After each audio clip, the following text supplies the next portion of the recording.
चाचा एक खांसी की दवा देना।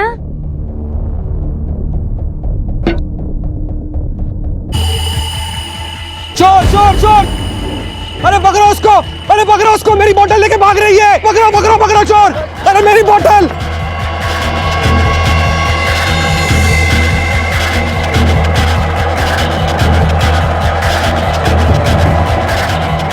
इसको पुलिस के हवाले करते हैं ये! पुलिस के हवाले करते हैं! क्यों मारा इसको? छोटी बच्ची को मारते हो सामने आते थे? अरे साहब लड़की चोर है! इसने बोतल चुराई है! हाँ ये चोरी करके भाग रही थी ये! नहीं मैंने चोरी चलो अच्छा जाओ, मैं देखता हूँ इसको। चलो। अरे लेकिन साहब जाओ। हेलो, तुम्हारा घर कहाँ है? क्या नाम है तेरा? बोल। नाम क्या है? परी। चोरी क्यों की? जेल में डालू तुझे? हाँ? क्या चुराया था? मेरी गली आ गई है, मैं खुद चली जाऊंगी। अरे मैं छोड़ता हूँ ना। मैंने कहा ना मैं खुद चली जाऊंगी। दोबारा इस चोरी नहीं करना, ठीक है? जाओ।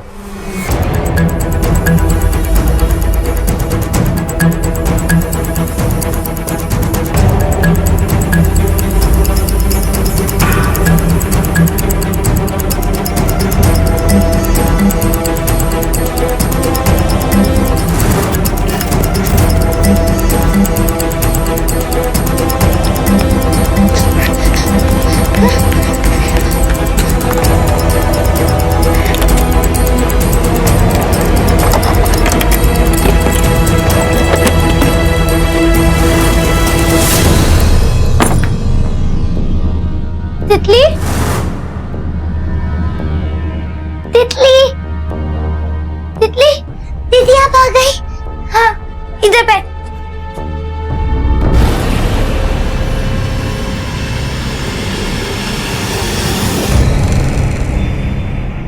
ये ले, इसको पी। ये दवा बहुत कड़वी है। फिर तू नहीं पीना दीदी। क्यों नहीं पीना? नहीं पीना, आप पी लो ना। मैं क्यों पीऊं? आपको खांसी है ना, आप जल्दी जल्दी ये पी लो। नहीं पीना। तू अपनी दीदी की खातिर भी नहीं पिएगी दवाई? आप पीऊंगी ना। तो चल ये ले पी ले। मेरा प्यारा बाप।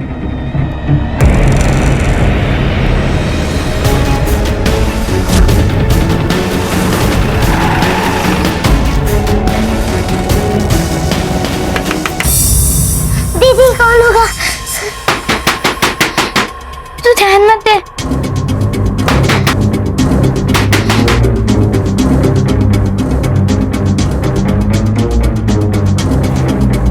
दरवाजा खोलो बेटा, तुम्हें कुछ देना है। बेटा दरवाजा खोलो।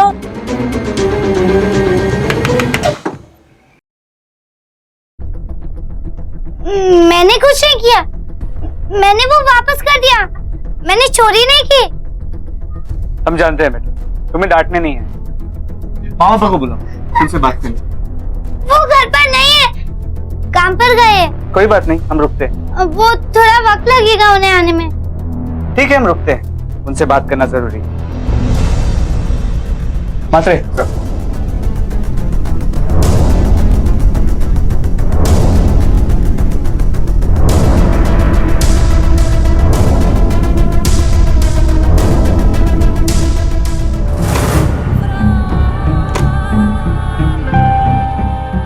बैठ जा। जब तक मैं ना बोलूं ना दरवाजा मत खोलना। बिल्कुल दीदी। वरना तुझे पता है ना क्या होता है? मेरी बाबू, अपना ख्याल रखना।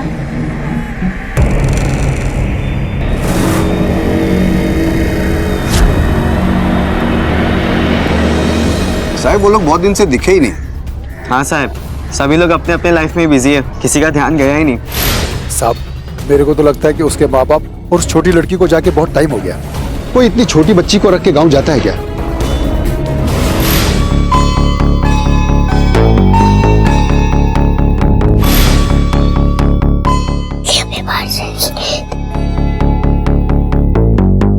सर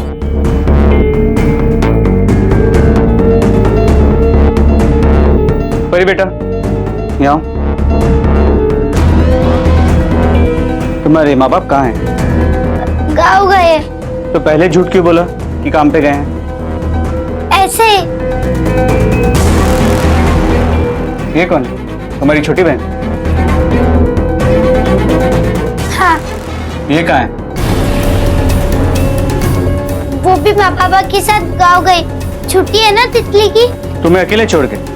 हाँ, मात्र इसके गांव चल के इसके माँ बाप से बात करते हैं। इतनी छोटी बच्ची को अकेले कैसे छोड़ के गए?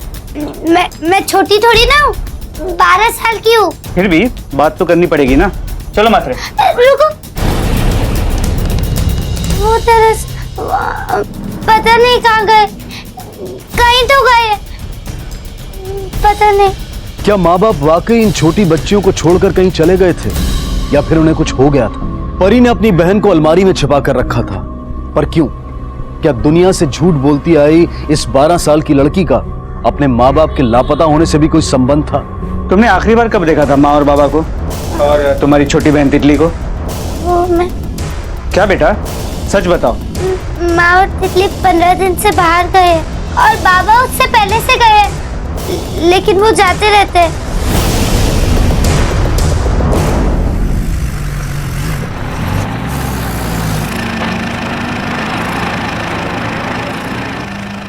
उधर से निकाल ना, तू क्या कर रही है?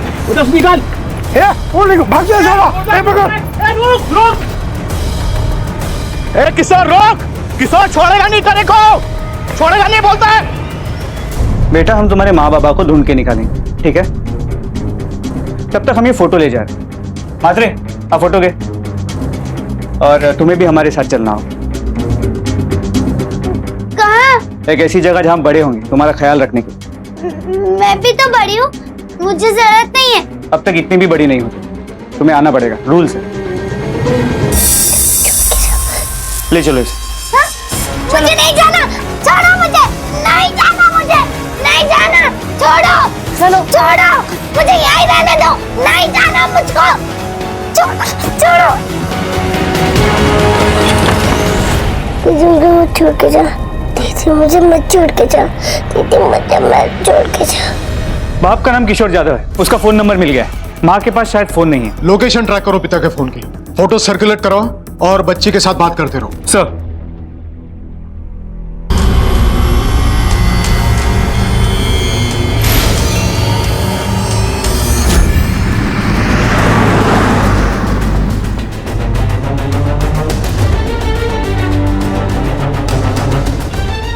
लगता है चाकू से वार हुआ है। बॉडी को पोस्टमार्टम के लिए भेज दो।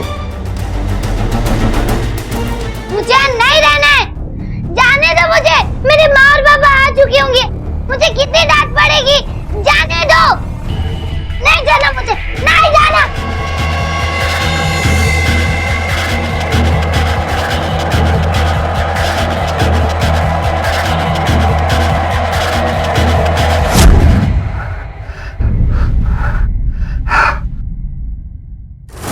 तितली, जब तक मैं ना बोलूं ना, दरवाजा मत खोलना। बिल्कुल दीदी।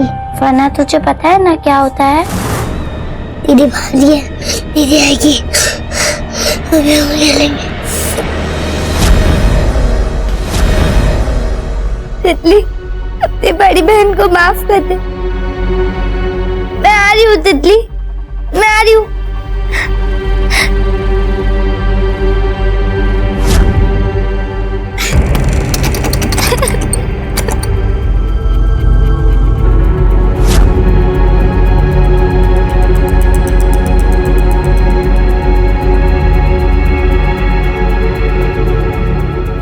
तितली,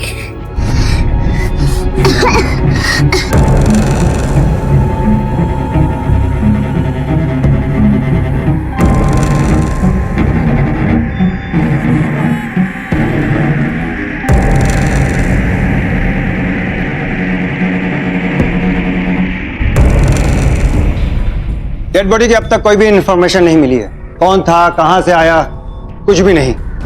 नो बटवा, नो फोन, और बॉडी के आसपास भी कुछ भी नहीं मिला। शर्मा तुम एक काम करो, आसपास के सभी पुलिस स्टेशन में इसकी फोटो डिस्पैच करवाओ और देखो कि शायद किसी ने इसके बारे में कंप्लेन दर्ज की हो। Yes sir. सर समझ में नहीं आ रहा है कि मामला क्या है, बार बार घर जाने की रट लगा रहे। सर, बच्चे की हेल्थ रिपोर्ट। कुपोषण। सर बच्ची अंडर नरिश्ड। इतने दिन कम खाने से हुआ ये। कब सिर्फ चुराया था ना, जब तुमने उसे पकड़ा था। Yes sir. अरे साहब, लड़की चोर है, इसने बोतल चुराई है। सर लेकिन इसमें तो कोई खांसी का जिक्र नहीं है। एग्जैक्टली। तो कब सिर्फ किसके लिए? शायद किसी और के लिए लिया हो। या सर कहीं उसे कफ सिरप की लत तो नहीं लग गई?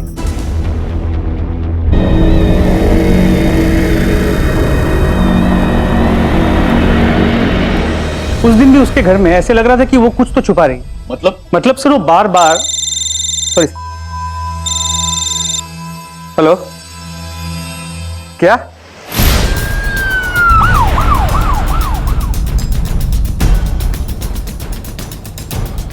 सर पूरा सेंटर ढूंढा, कहीं भी नहीं मिल रही है। तो गई कहाँ? और आप लोग कहाँ थे? माफ कर दीजिए सर। माफ कर दीजिए। आखिरी बार कब देखा था उसे? कल रात को भी थी और सुबह के नाश्ता भी की उसने, उसके बाद वो कमरे में नहीं मिली। कैसी सिक्योरिटी आप लोगों की? एक 12 साल की बच्ची ऐसे कैसे जा सकती है? कितना खतरा होगा उसे इस शहर में अकेले। अंकल, अंकल ये कौन सा रास्ता है और मीना नगर जाने का कौन सा रास्ता है? एक काम करो, आप यहाँ से राइट ले लो, आ जाएगा। ठीक है ठीक।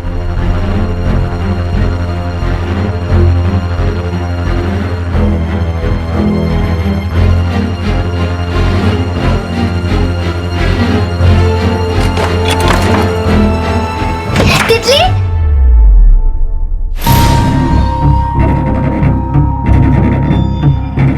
तितली, तितली, तितली, तितली कहाँ हो तुम? तितली कहाँ हो? रुको रुको रुको रुको रुको परी, रुको रुको। सर मेरी तितली को बचा लो, वो लोग उसे उठा के ले गए। मेरी तितली को वो लोग कुछ भी कर सकते हैं। सर मेरी तितली को बचा लो। शांत शांत शांत, रिलैक्स, सब ठीक है। तितली ठीक है, तितली हमारे पास, हम सही वक्त पे पहुंच गए।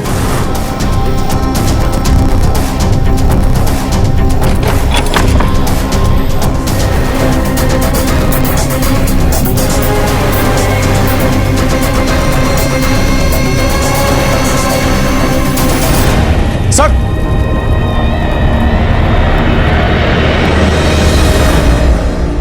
तितली, दीदी आप मुझे कहाँ छोड़ के चली गई थी? तितली, तेरी बड़ी बहन तुझे छोड़ के चली गई थी, उसके लिए अपनी बड़ी बहन को माफ कर दे। ठीक है दीदी।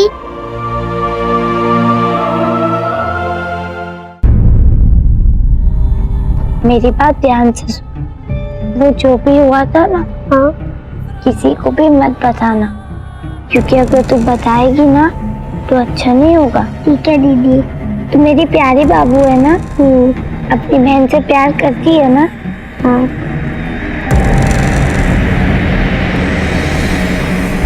सर वो क्लिनिक में है अपनी बहन के साथ, लेडी कांस्टेबल को भी वहीं पे रख। आपने तुमने कहा कि बौखलाहट में बहुत कुछ बोली, क्या बोल रही थी वो एग्जैक्टली? सर मेरी तितली को बचा लो, वो लोग उसे उठा के ले गए। मेरी तितली को वो लोग कुछ भी कर सकते हैं। मतलब उसे लगता है कि कोई तो है जो तितली को नुकसान पहुंचाना चाहता है। कौन हो सकता है ये? उस दिन भी उसने झूठ बोला कि तितली अपने माँ बाप के साथ बाहर गई, जबकि तितली अलमारी में बंद थी। तो मुझे लगता है कि वो अपनी बहन को बचाने के लिए झूठ बोल रही। सर, पहली बार जब मैंने उसका पीछा किया था तो उसने पूरा घर लॉक करके रखा, मुझे लगा चोरी किया है इसलिए, पर अब तो ऐसा लगता है कि उसने अपनी बहन को छिपाने के लिए ऐसा किया। आपने घराच्या आजूबाजूला चौकशी करा, देखो उनके माँ बाप के साथ संबंध कैसे थे, क्या बेटियां माँ बाप से डरती थी, पूरी फैमिली की हिस्ट्री निकालो। हो सर, चलो। कांस्टेबल मात्रे को आप ही ने बताया था कि बच्चियों की माँ को आपसे प्रॉब्लम थी। परी और तितली की माँ लता पड़ोस की और उनके यहाँ लगातार जाया करती थी। पहले मेरे को लगा बच्चियों पे ध्यान नहीं देती, इसीलिए मैं उसकी बच्चों से हंस बोल लेती थी।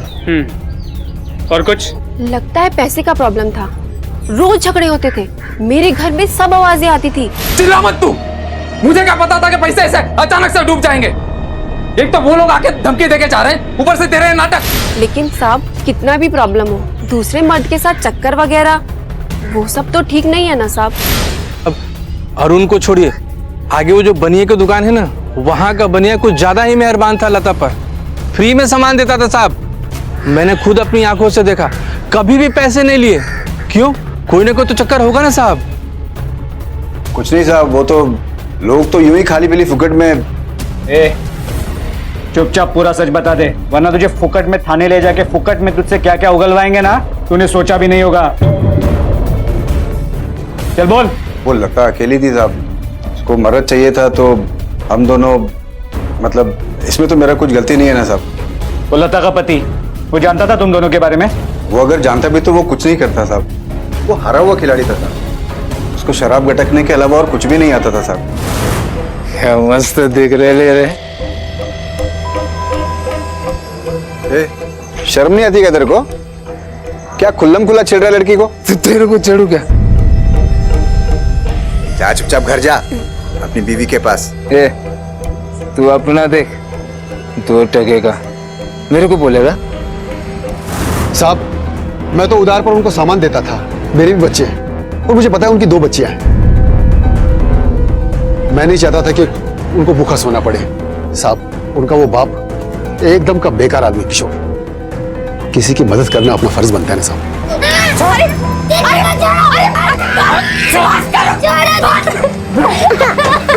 इसका मतलब किशोर ना तो जिम्मेदार पिता था ना जिम्मेदार पति था, ऊपर से उसे शराब की लत थी। सर कहीं ऐसा तो नहीं कि उसे पता चल गया कि उसकी पत्नी का किसी के साथ अवैध संबंध है, इसलिए उसने अपने पत्नी को मारकर और खुद गायब हो? उल्टा भी हो सकता है, पत्नी ने अपना काबू खोकर अपनी बेटियों को बचाने के लिए पति को मार दिया हो। सर, किशोर जाधव के फोन रिकॉर्ड्स। तो उसकी मोबाइल की आखिरी लोकेशन वापी की। अपने अभी वापी के लिए निकलो, लोकल पुलिस से बात करो, देखो क्या इंफॉर्मेशन मिलती है इस एरिया के आसपास। ये केस जल्दी से जल्दी सुलझाना होगा, बेचारी इन बच्चियों का भविष्य दांव पर है। हो सर। अरे मेरी बाबू, बैठ जा। दीदी मेरी दवाई तो घर पे रह गई, अब क्या करें? फिर आप भी नहीं सो पाओगे रात को और मैं भी नहीं। तितली तुझे कुछ नहीं होगा, मैं हूं ना तेरे साथ, सब ठीक हो जाएगा। और हाँ, तू ज्यादा बोला मत कर, तू बात करेगी ना तो तुझे वापस से खांसी हो जाएगी, ठीक है? इस आदमी को देखा? हाँ साहब, कुछ दिन पहले हमारे यहाँ आया था, खा रहा था यहाँ पे बैठ करके। इतने में 2 गुंडे आए और उसे मार मार के ले गए, मेरे पैसे भी नहीं दिए इसने। क्या रे किशोर? भाई पैसा देता हूँ ना भाई। भाई अरे एक पैसा लौटाएगा भाई, एक पैसा लौटाएगा। बहुत भरोसा किया तेरे पे, पर अब नहीं। एक पैसा करके कितना लिया मालूम तू? जानता हूँ ना भाई। पैसा कब देगा? भाई बच्चों की कसम खाता हूँ भाई, दे दूंगा पैसा। चल ले अंदर इसको। भाई मारो मत। गाड़ी बना।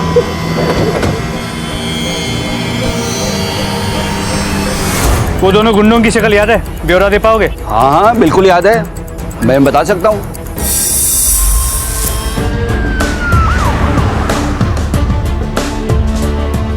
इसी केस की तो जांच कर रहे हैं हम, लेकिन इसकी डेड बॉडी मिली हमें।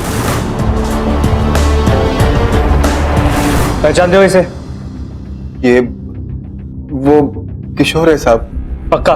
हाँ साहब। सर बॉडी की आइडेंटिफिकेशन हो गई है, वापी पुलिस उन गुंडों को ट्रेस कर रही। हमारे पास गुंडों का डेटाबेस है, कोई ना कोई रिकॉर्ड जरूर हो। मुझे ऐसा लगता है कि हमें बीवी का एंगल भी चेक करना चाहिए। सब बर्बाद करके रख दिया। और ये दोनों, ये अरुण उनका पड़ोसी और मोहन जो बनिया है, सब मिले हुए लगते हैं। हो सकता सर, लेकिन पहले हमें परी और तितली को बताना होगा उनके पिता के बारे में।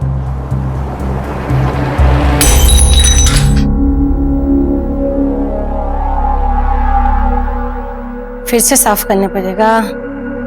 अरे बेटा इधर आ जाओ, कितने बार बोला ठीक से रखा करो, तुम्हें लग सकता था ना। क्यों डांट रहे हो इसे? ये मेरी छोटी बहन है, दिखाई नहीं देता कितनी छोटी है वो। उसको डांट नहीं रही, उसको समझा रही हूँ। नहीं, गलत है उसको समझाने की, मैं वो मेरी बहन है, समझे तुम? जाओ यहाँ से। पागल है क्या? तुझे यहाँ पे पागल खाने पर होना चाहिए। तुम्हें होना चाहिए, जाओ यहाँ से, जाओ तुम यहाँ से। पागल है तू, वो मेरी बहन नहीं आ रहा है तुझे? क्या कर रही है? मेरी बहन है वो, समझी ना? अब जरा बाहर जाइए, बच्चों से कुछ बात करनी है। ठीक। बेटा तुम्हारे बाबा मर चुके हैं। दीदी बाबा, दीदी दीदी बाबा, दीदी बाबा, दीदी दीदी बाबा, दीदी दीदी बाबा। और माँ? माँ का कुछ पता नहीं चला है, हम उसे ढूंढ रहे हैं।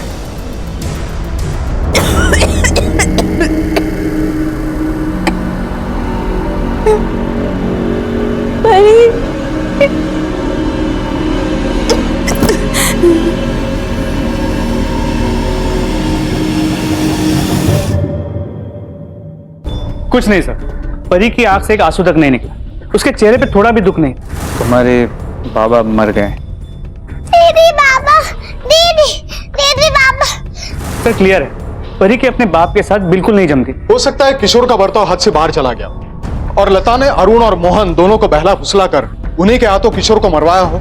ये अरुण और मोहन के फोन रिकॉर्ड्स आए? जी सर, उनके मोबाइल के ट्रायंगुलेशन रिकॉर्ड्स भी आ गए, जहां मर्डर हुआ उसके आसपास भी नहीं थे। तो इसके अलावा सर उनके कॉल रिकॉर्ड्स में कोई भी ऐसा नंबर नहीं मिला है जिसे हम लता के साथ कनेक्ट कर सकें। हेलो आपटे, हमने उन गुंडों को ट्रेस कर लिया है। एक का नाम शिव सिंह और दूसरे का नाम धर्म कुमार है। हमारी टीम उनको लेकर निकल चुकी है, दहानू पहुंचते ही होंगे। कौन है साहब ये? इससे पहले अपन ने इसको नहीं देखा है साहब। झूठ बोलता है? हाँ, ये तुम दोनों के फोन रिकॉर्ड्स हैं। तुम वही थे जहां किशोर का कत्ल हुआ था। अब भी तू झूठ बोलेगा? हाँ? अब भी तू झूठ?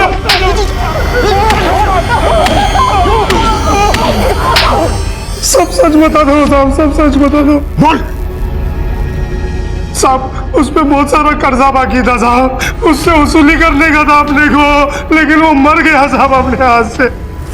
ये किसी रोक रोक साला, रोक रोक।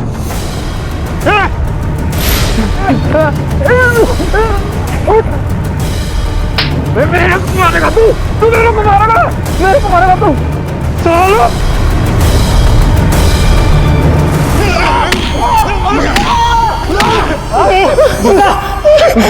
लता, उसके साथ क्या किया? उसके बारे में जानते थे, किशोर के बारे में साहब। उसकी बीवी का क्या हुआ नहीं, वो लोग को नहीं मालूम। माँ को समझाओ।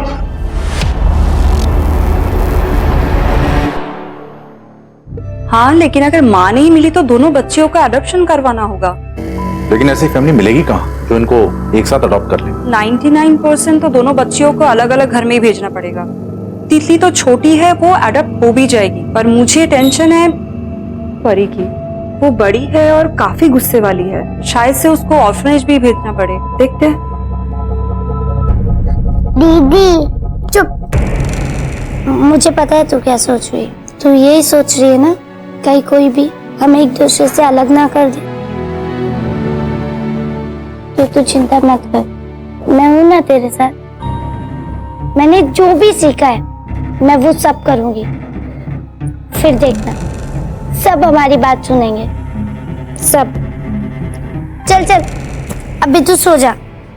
चंदा मामा दूर के पोहे पकाए घूर के, खुद खाए थाली में, तितली को खिलाए प्याली में।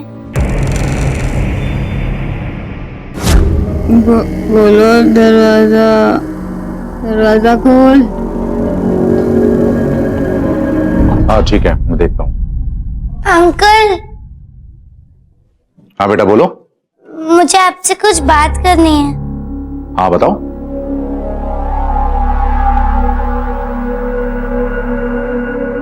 क्या हुआ बेटा, सब ठीक है ना?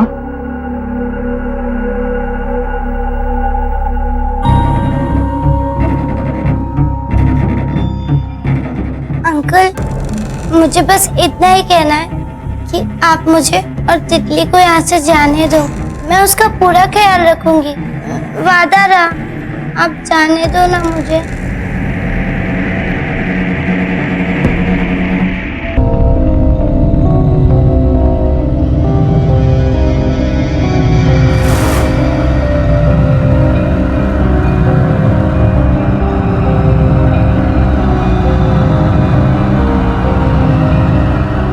दोनों लड़कियां काफी टाइम से सेक्सुअली एक्टिव है और उन दोनों के यौन शोषण एनजीओ में आने से पहले तक हो रहा था। कौन हो सकता है? उनका बाप या और कोई? क्या लड़कियों ने किसी का नाम लिया? वो दोनों तो इस बारे में बात करने को भी तैयार नहीं है, खासकर परी। परी, तुम्हारे घर पर कौन कौन है? बताओ बेटा।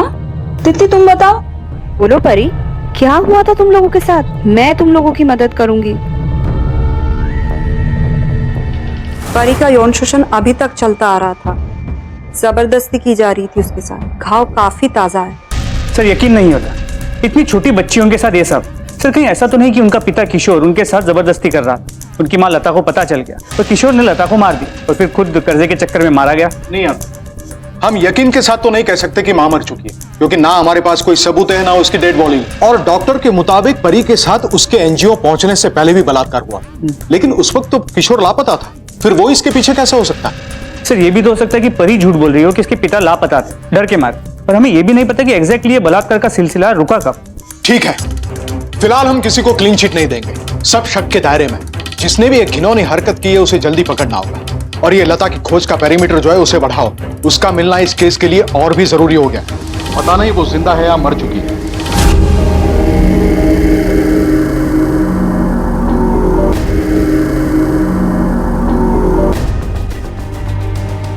घर का कोना कोना चेक करो, कोई चीज मिस नहीं होनी चाहिए। किचन में चेक करो।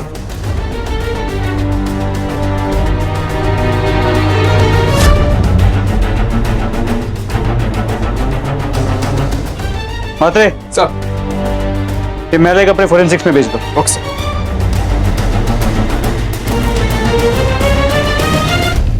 परी के घर से मिले कपड़ों की फोरेंसिक रिपोर्ट। सर ये देखिए, सीमेंट ट्रेसेस, 3 अलग अलग सैंपल्स। अगर उनका बाप इन्वॉल्व था भी तो वो अकेला नहीं था। इन तीनों आदमियों को ढूंढ निकालना होगा। आसपास के सभी आदमी के मुझे डीएनए सैंपल चाहिए, टेस्ट करवाओ। सर वहां तो कई लोग होंगे। 1000 होंगे तो भी कोई फर्क नहीं पड़ता है। जब तक ये अपराधी मिल नहीं जाते हम चैन से बैठेंगे। हो सर। कई मुश्किलों का सामना कर आखिरकार पुलिस ने पूरे मोहल्ले के पुरुषों के डीएनए टेस्ट की अनुमति हासिल की। पुलिस के सामने लगभग 2000 पुरुषों के डीएनए टेस्ट करवाने का असंभव लक्ष्य था। कर्तव्य निष्ठा और दृढ़ संकल्प से लैस पुलिस इस काम में जुट गई। बेशक मोहल्ले में कोई भी इस कार्रवाई से खुश नहीं था।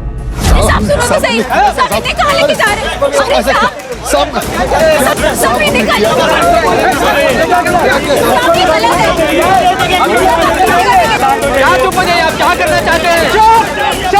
क्या चुप? लगता है मीडिया को बोलना पड़ेगा। मेरी भतीजी मीडिया में, अभी बुलाता हूँ मैं उसे। आपको जो करना है ना आप कर सकते हैं। हमारे पास कोर्ट के ऑर्डर्स, तो जांच तो करवानी ही पड़ेगी।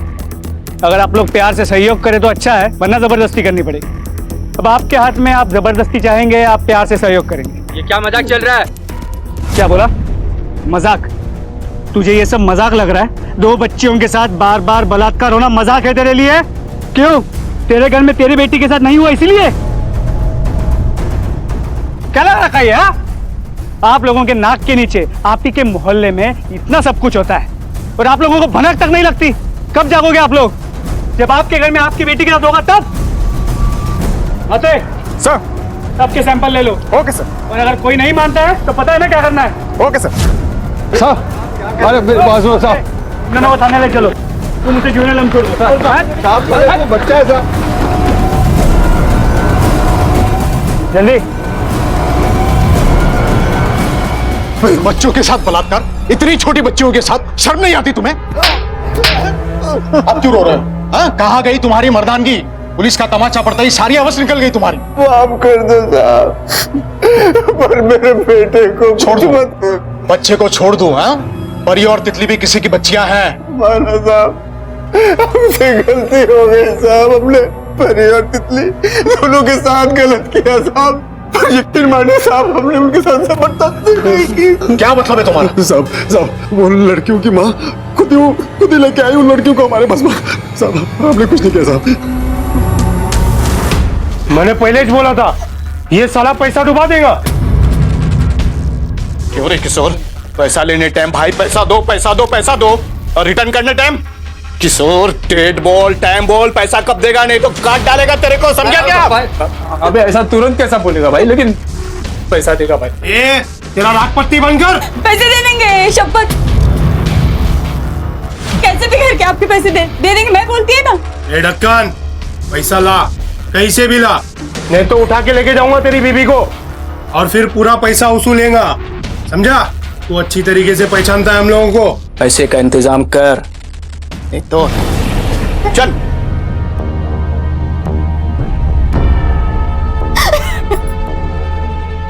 क्या चला?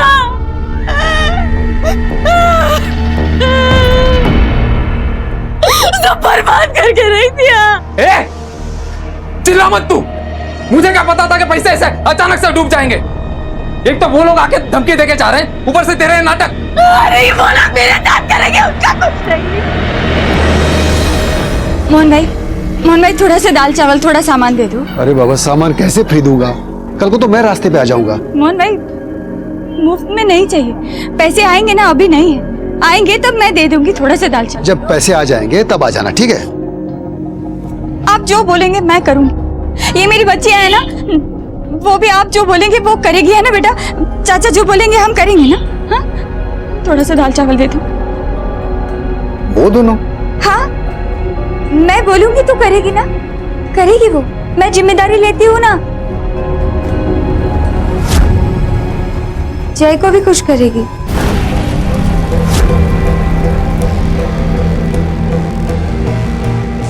अब तो पैसे दे दो।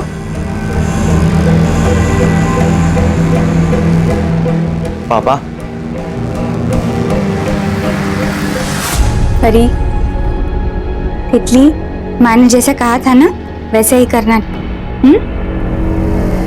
अभी जय भैया और अरुण अंकल आएंगे ना, वो जैसा बोलेंगे वैसा ही करना, ना ना नहीं करना।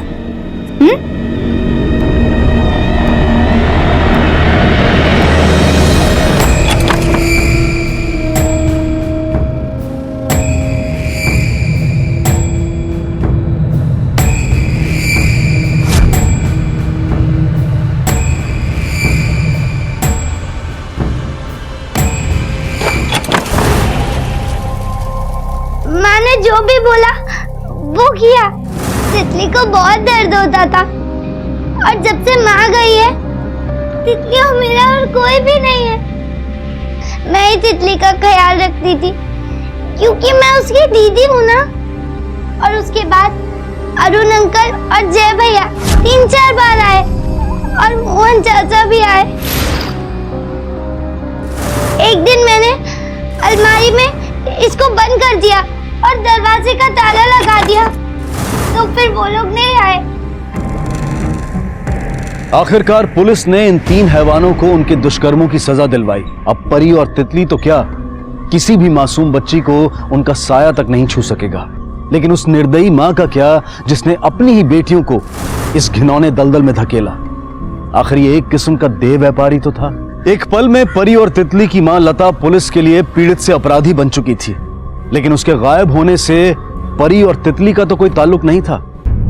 मुझे पता है परी, तुम्हारी माँ ने तुम दोनों के साथ गलत किया, इसीलिए तुम्हें गुस्सा आया। हाँ, क्या तुमने कुछ ऐसा किया जिसकी वजह से तुम्हारी माँ को चोट आई?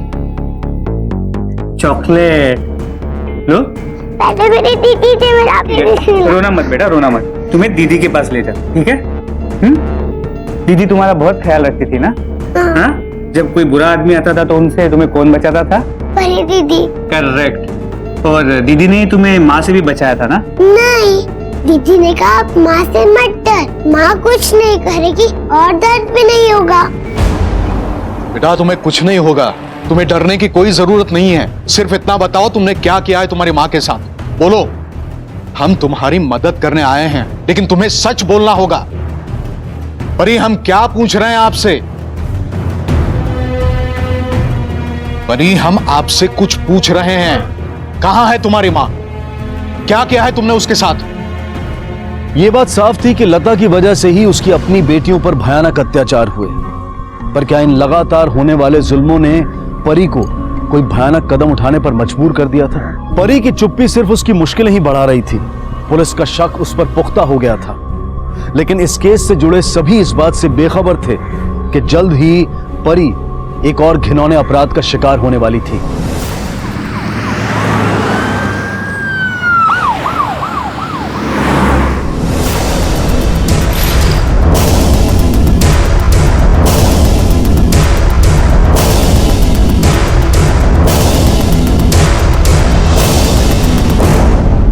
सर, पड़ोसियों से बात हुई, कोई कुछ खास जानता नहीं। परी कहाँ खेलने जाती थी, किसके साथ खेलती थी, उसके दोस्त कौन थे, सर किसी को कुछ नहीं पता। वाकई में लगता है उसका कोई सच्चा दोस्त था ही नहीं। इसके अलावा उसे स्कूल से 1 साल पहले निकाल भी दिया गया। किसी के भी घर आना जाना, किसी से बातचीत, कुछ भी नहीं। कुछ तो करती होगी, अकेले ही सही, या शायद तितली के साथ। वो दोनों बहुत क्लोज लगते हैं। एक काम करो आपके, तुम तितली से बात करो, वही इस गुत्थी की चाबी है। जी सर। Sir 1 minute. हाँ बोलो। क्या फिर से? सर, परी एनजीओ से फिर से भाग गई। व्हाट? जी सर, शायद मेडिकल विजिट के दौरान। अरे देखा नहीं मतलब क्या है? सो रहे थे क्या आप लोग? पूछा आपने किसी से? किसी ने तो कुछ देखा होगा। कोई आया था क्या यहाँ जिसके साथ हो गई हो? कोई नहीं सर, और हम लोग तो यहाँ से हिले भी नहीं थे। पता नहीं फिर वो कैसे। सर हमने सिक्योरिटी से ही पूछा लेकिन यहाँ कोई नहीं आया। सिक्योरिटी के बात छोड़ो, उनके रहते हुए क्या हो रहा है दिख रहा है। आप सीसीटीवी फुटेज चेक करो, अंदर का और बाहर का, और देखो आखिरी बार परी को कब देखा था। और तितली कहाँ है?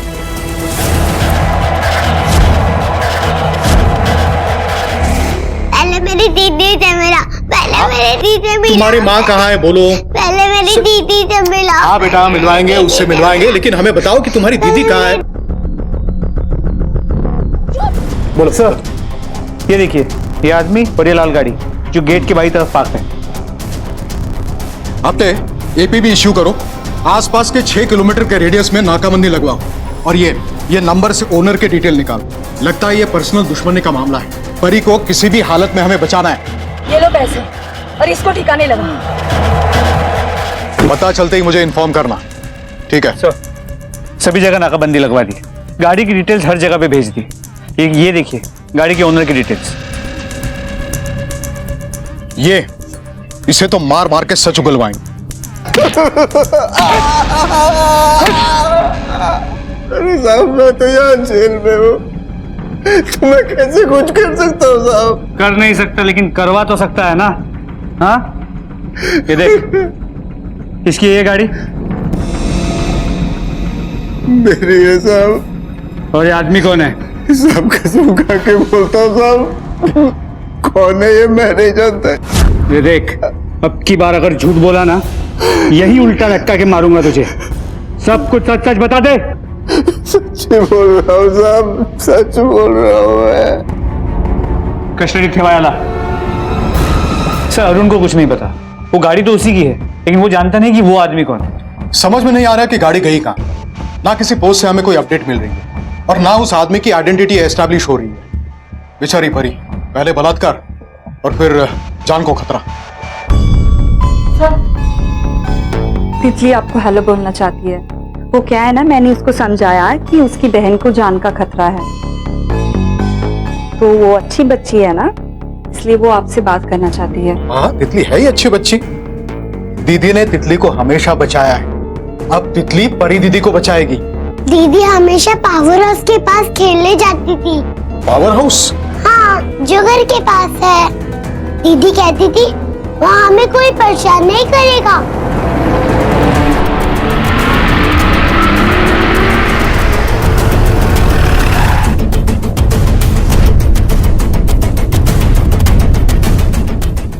यादव पीछे जाके देखो। मात्रे ओपन कराए।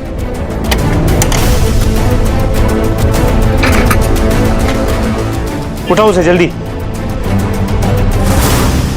यही है क्या? हाँ यही कहीं था। माँ ढूंढो ना, मिल जाएगा। कितना कचरा है पर यहाँ पे, एक तो चांदी की है, दूसरी मिलेगी भी नहीं। यहाँ देखते हैं ना। कहाँ? यहाँ पे क्या करने आई थी परी? यहाँ पे कैसे मिलेगा? चांदी की थी। ए परी, परी, परी बंद क्यों किया दरवाजा? खोल परी, देख बहुत मारूंगी बाहर आके। खोल दरवाजा, बहुत हो गया।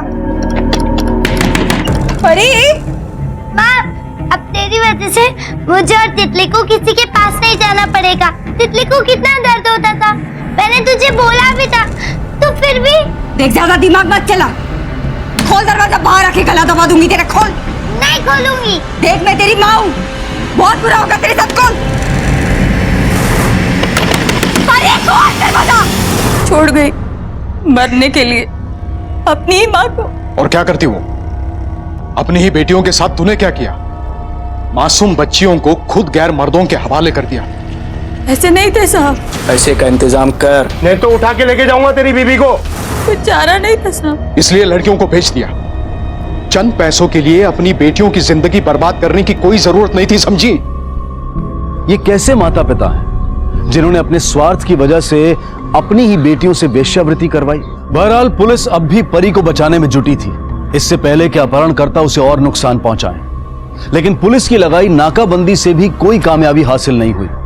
आखिर में पुलिस को तब जाकर भड़क मिली जब उन्हीं की हिरासत में कैद परी के पड़ोसी अरुण को कुछ याद आया। अरुण की पत्नी हो ना तुम? हाँ। अरुण ने कहा है कि गाड़ी की एक एक्स्ट्रा चाबी है जो तुम जानती हो कि घर में कहाँ रखी है। घर पे ही होगी। पूरा घर छान मार लिया, चाबी नहीं मिली। तो चोरी हुई होगी। अच्छा, चोर तुम्हारे घर में घुसता है, गाड़ी की चाबी लेके चला जाता है और तुम्हें पता तक नहीं चलता। अरुण ने हमें सब कुछ सच बता दिया है। तुम नफरत करती थी ना लता और उसकी दोनों बेटियों से। तुम नहीं चाहती थी कि तुम्हारा बेटा और तुम्हारा पति उनसे मिले, और उसके बदले में क्या मिला? उन दोनों ने तुम्हें ही घर से निकाल दिया, है ना? बताओ परी कहाँ है?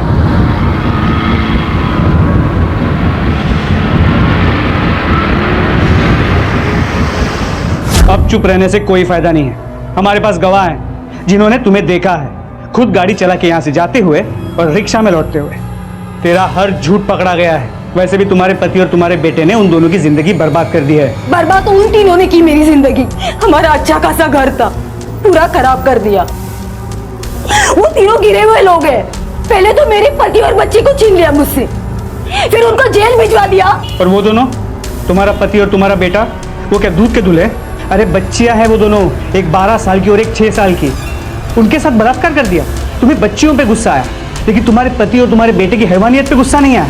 हाँ, परी कहाँ है? मुझे अपने पति और बच्ची को बचाना था। अगर परी मर जाएगी तो कोई सबूत ही नहीं रहेगा, और फिर उन दोनों को सजा भी तो नहीं होगी। बस मैंने अपने भाई को कह दिया कि ये पैसे पकड़ और उसको ठिकाने पे लगा।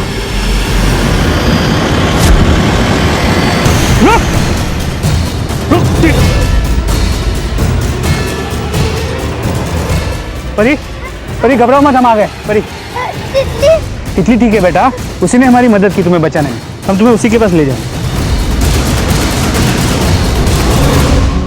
दूसरों के लालच ने इन 2 बच्चियों की जिंदगियों को बर्बाद करके रख दिया। अपने जीवन के बिखरे टुकड़ों को समेटती इन 2 बहनों के घाव शायद ही कभी भर पाए। आइए मिलकर इस लालच को जड़ से मिटाएं। अब मैं अनूप सोनी आपसे विदा लेता हूं। फिर मुलाकात होगी अगले एपिसोड में जुर्म की एक और कहानी के साथ। तब तक अपना और अपने परिवार का ख्याल रखें और देखते रहें क्राइम पेट्रोल डायल 100। सबक एक को, सीख हम सबको। जय। कहिए, क्या सेवा कर सकता हूं मैं आपकी? साहब, आमची मुलगी आरती, सवेरे उसका फोन आया था मुझे। आरती आई? हाँ बेटा। मुझसे अब बर्दाश्त नहीं होता। आई बेटा, तू क्या कह रही है? क्या बर्दाश्त नहीं होता? हाँ बेटा, तू है कहाँ? नरक में। अगर अब और नहीं आई, मैं जा रही हूँ। आरती कहाँ जा रही है? जहाँ से कोई वापस नहीं आ सकता। आखिरी बार आपकी आवाज सुननी थी। आई। आरती, सुबह उसका फोन आया था, लेकिन तो 12 घंटे हो गए।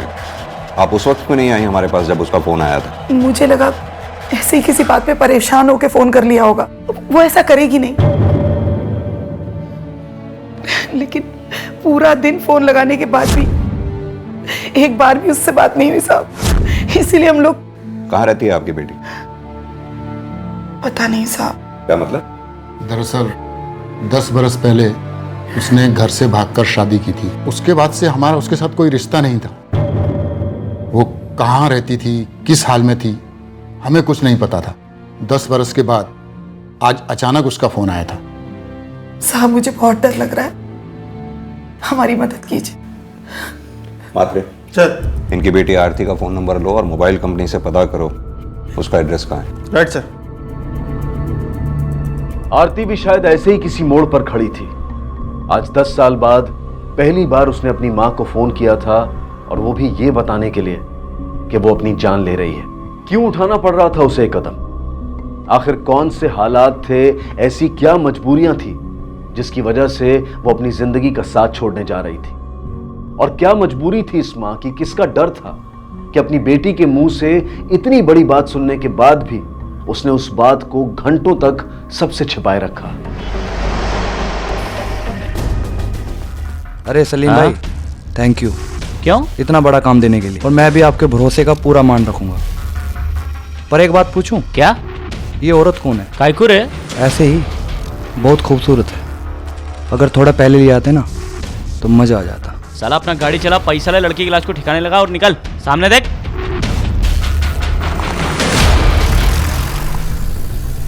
इन्हीं लोगों ने परेशान किया होगा उसे। मेरी बेटी ऐसा कभी नहीं कर सकती थी। ये झूठ है सर। मैं मानता हूँ परेशान थी कुछ दिनों से, पैसों की तंगी चल रही थी सर, कभी कभार चिड़चिड़ी हो जाती थी वो, हमारे झगड़े भी हुआ करते थे सर, लेकिन आरती सुसाइड नहीं कर सकती। नहीं सर, कभी नहीं कर सकती सुसाइड। कब देखा आखिरी बार तुमने इसे? आज दोपहर में सर। दरअसल मेरी कपड़े की दुकान है सर, पास ही में है। मैं रोज खाना खाने घर ही आता था। आज भी आया था सर 2 बजे। जब मैं आया तो वो कमरे में सो रही थी सर। शायद उसका सर दर्द हो रहा था, तो तभी देखा था सर मैंने। आप तो उस समय घर में ही रही होंगी जब आरती घर से गई। मुझे तो पता भी नहीं चला। जब नितिन स्कूल से आया तब पता चला कि आरती घर पर नहीं है। कितने बजे होंगे उस वक्त? करीब 3:30 बजे होंगे। 403 वाली आरती मैडम गायब हुई, तुम ही थे ना ड्यूटी पे? जी साहब। फिर भी तुमने उन्हें आते जाते नहीं देखा? आज वो घर से निकली ही नहीं, मुझे अच्छे से याद है। कुछ और देखा हो जो रोजमर्रा से अलग हो, जैसे कोई बाहर का अनजान आदमी आरती मैडम के घर आया हो, गया हो? योगेश साहब और सुप्रिया, उनके अलावा उनके घर पे और कोई नहीं गया। ये सुप्रिया मैडम कौन है? योगेश साहब की जो माँ है, उनकी मालिश करने आती है रोज सवेरे। ठीक है, तुम जा सकते हो। तुमने कहा आरती पैसों की कमी से परेशान थी, उस कमी की कोई खास वजह? मेरी आई की बीमारी सर। कुछ महीने पहले मेरी आई का एक्सीडेंट हुआ था। 3 महीने तक आईसीयू में थी मेरी आई। मेरी सारी सेविंग्स इनके इलाज में खर्च हो जाती थी सर। और तो और ऊपर से कर्जा इतना था कि। कितना कर्जा था? 30 लाख से। साहब जी, सुबह से रात तक उनके घर में चिकचिकबाजी रहती थी। आरती और योगेश के बीच? दोनों सास बहू के बीच में। सास बहू के बीच झगड़े की कोई खास वजह? कोई खास वजह नहीं थी, यही घर के छोटे मोटे काम, झाड़ू पोछा, देर से खाना बनाना, बस यही वजह थी। एक लड़की पूरे 10 सालों से अपने परिवार से कोई कांटेक्ट नहीं रखती है, फिर अचानक एक दिन फोन करके इन्फॉर्म करती है कि वो जान देने जा रही है। मैं जा रही हूँ। आरती कहाँ जा रही है? जहाँ से कोई वापस नहीं आ सकता। घर से दूर जाकर जान देने वाली बात गले नहीं उतरती। और अगर ऐसा हुआ भी होता तो किसी ने तो उसे बिल्डिंग से बाहर आते जाते देखा होता, एटलीस्ट वॉचमैन ने। सर हो सकता है उससे चूक हुई हो, जब आरती निकली हो तो वो उसे ना देख पाया हो। लेकिन ये भी हो सकता है कि आरती खुद बिल्डिंग से बाहर निकली ही ना हो। एक काम करो, आरती की फोटोग्राफ्स आसपास के थानों में सर्कुलेट करो, उसकी मिसिंग रिपोर्ट दर्ज करो। हालांकि मुझे लग रहा है ये ना तो मामला मिसिंग का है और ना ही सुसाइड का। मामला कुछ और ही है।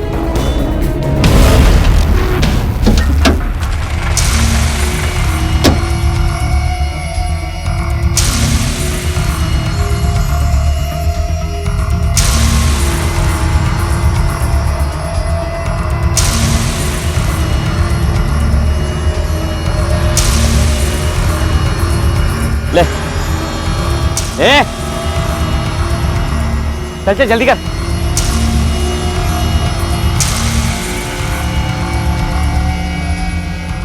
अरे करना, और सुन, छोटे छोटे टुकड़े करना ताकि थैलियों में आ जाए। नहीं खाना मुझे।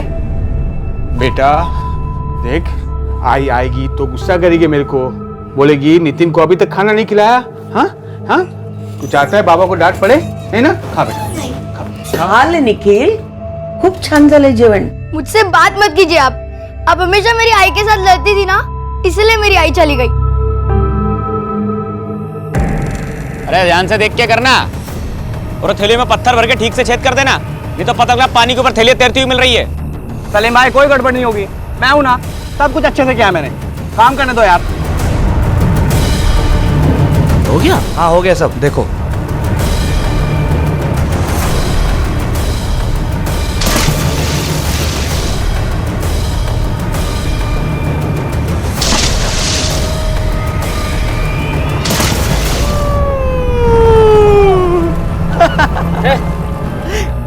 पुलिस पुलिस सुनी ना? थैली अंदर डाल जल्दी से, चल चल चल।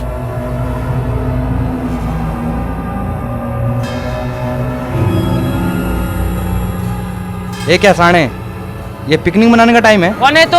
अबे साले तू के बच्चे एक लगाऊं क्या? क्या कर रहा है रे तू? क्या है रे? चलो निकले यहाँ से, चलना, रात बहुत हो गई, लेट हो रहे हम लोग।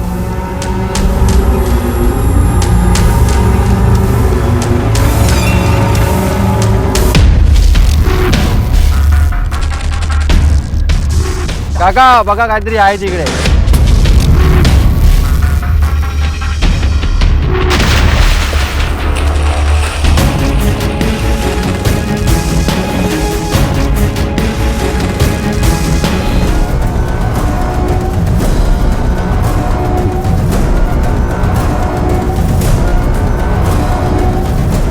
इन बॉडी पार्ट्स को देख के लगता है कि किसी फीमेल के. इसे फॉरेंसिक लैब में भेजो और गोताखोरों को बुलवा कर इसमें चेक करवाओ. हो सकता है कि बाकी के बॉडी के पार्ट्स भी मिले.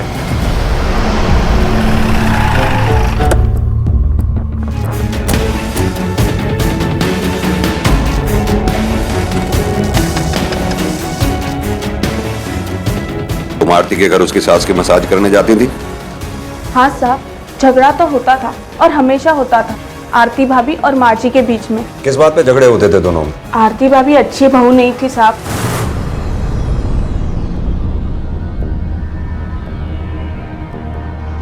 सुप्रिया, भगवान तेरा भला करे. कितनी अच्छे से मालिश करती है तू. पता नहीं तू नहीं होती तो क्या होता मेरा. और जो अपना पेट काट कर इसे आपकी मालिश के लिए पैसा दे रहे उनका क्या? हाँ, और जो दवाओं के लिए आपके हॉस्पिटल के लिए पैसे खर्च करे उनके लिए तो तारीफ का एक शब्द नहीं निकलता आपके मुंह से. अगर तू नहीं माझा मुलगा करतो माझ्यासाठी, तेरे बस में होता ना तो मुझे घर से बाहर निकाल देती तू. आप भूल रही है कि आपका बेटा मेरा पति भी है. उसका ये सब करने से ना मुझ पर और मेरे परिवार पर असर पड़ता है. तो क्या पाहिजे तुला? मारून जाऊं भाई? मार डाल मुझे.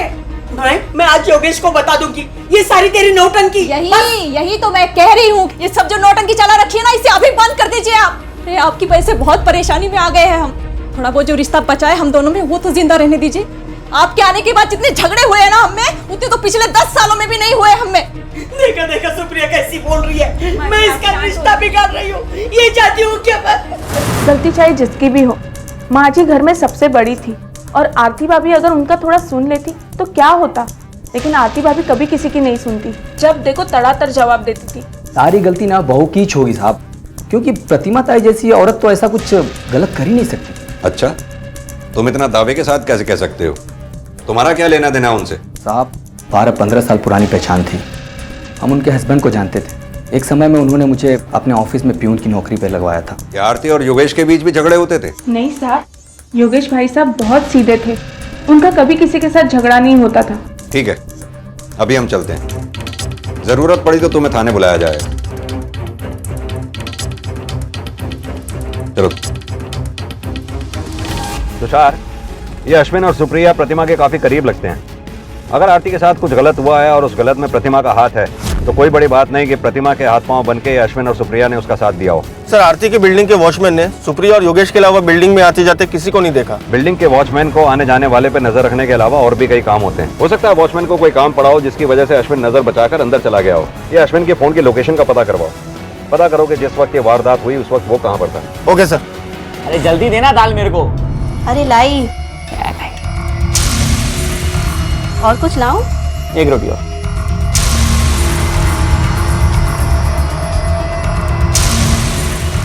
आज सुबह नासिक के इस झील में एक पॉलिथीन बैग पानी में तैरता हुआ मिला, जिसमें थे एक महिला की लाश के टुकड़े. पुलिस को शक है कि ऐसे और भी बैग्स झील में होने की संभावना है. आइए जानते हैं पुलिस से.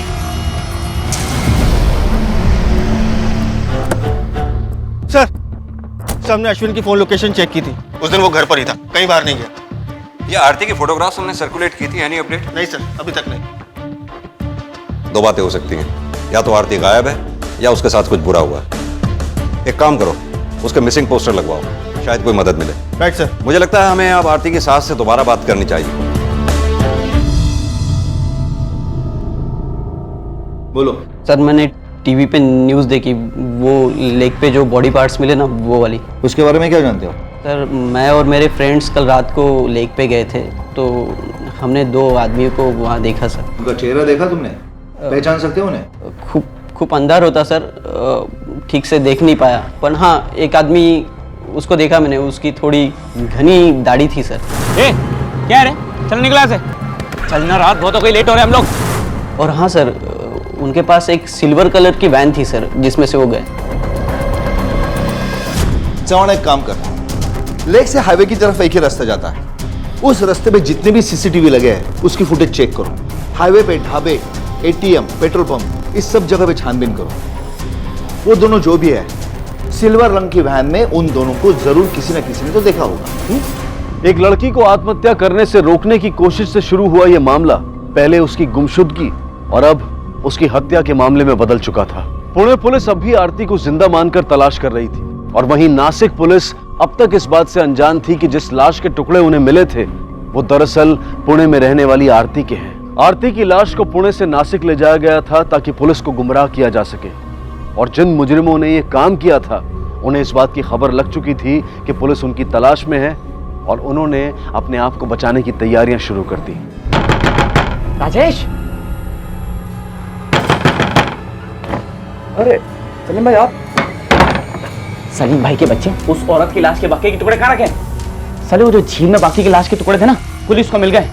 कुत्ते की तरह ढूंढेगी पुलिस हमको। कुछ नहीं किया उनका, मेरे पास रखे। तेरे पास रखे?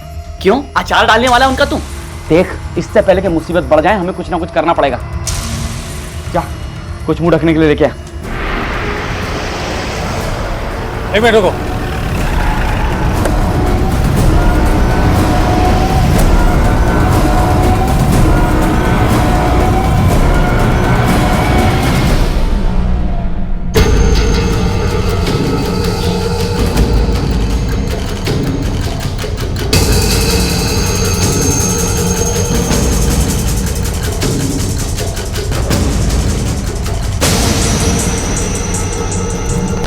जवान एक काम करो, इन दोनों की तस्वीर और गाड़ी की डिटेल्स हर थाने भेज दो, हाई अलर्ट जारी करवा दो और हाईवे पे जहां जहां हो सके सब जगह पे नाकाबंदी लगवा दो। एक भी गाड़ी विदाउट चेकिंग की बाहर नहीं निकलनी चाहिए। Yes sir.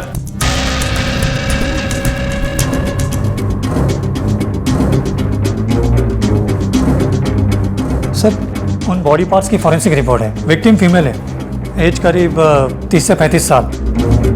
उसके अलावा बाकी और बॉडी पार्ट्स मिसिंग है, इसलिए ठीक से पहचान नहीं हो पाई है। जवान एक काम करो, आजू बाजू के पुलिस थाने में इंक्वायरी करो कि इस उम्र की महिला की कोई मिसिंग कंप्लेंट दर्ज है कि नहीं। Yes sir.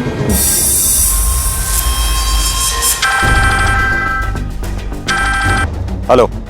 हाँ सर, वहाँ आसपास के लोगों से पता किया है और 2 दिन में एक आदमी आया जाया करता था।